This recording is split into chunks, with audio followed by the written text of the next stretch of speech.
بسم اللہ الرحمن الرحیم۔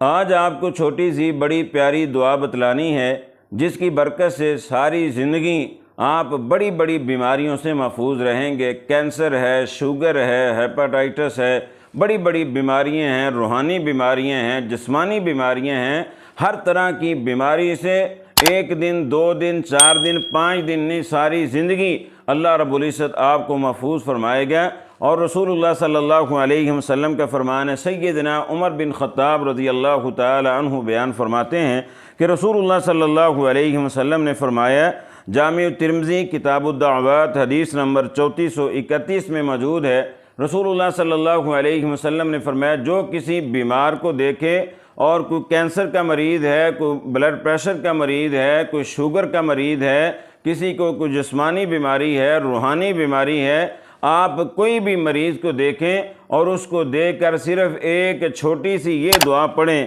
الحمدللہ الذی عافانی مما ابتلاک بہ وفضلنی علی کثیر ممن خلق تفضیلا۔ آپ نے فرمایا اس مریض کو دیکھ کر صرف ایک مرتبہ یہ دعا پڑھ لیں، ساری زندگی وہ بیماری آپ کو نہیں لگے گی اور صحت تندرستی کی حالت میں آپ کی انشاءاللہ زندگی گزرے گی۔ تو یقین کے ساتھ آپ کوشش کریں، جب بھی کسی مریض کو دیکھیں موذی مرض میں مبتلا ہے، روحانی بیماری ہے، جسمانی بیماری ہے، صرف ایک مرتبہ اس چھوٹی سی دعا کو پڑھ لیں، ساری زندگی انشاءاللہ اللہ رب العزت آپ کی حفاظت فرمائے گا۔ اور اس کا معنی یہ ہے کہ تمام تعریفیں اس ذات کے لیے ہیں جس نے مجھے عافیت عطا کی ہے، جس میں آپ کو مبتلا کیا ہے بیماری میں، اور مجھے جہان والوں میں سے، مخلوق میں سے اللہ رب العزت نے بہت زیادہ لوگوں پر فضیلت، فوقیت اور برتری عطا کی ہے۔ تو اس دعا کو یاد کریں اور پڑھا کریں، انشاءاللہ بہت فائدہ ہوگا۔ اللہ رب العزت ہر بیماری سے آپ کی حفاظت فرمائے گا۔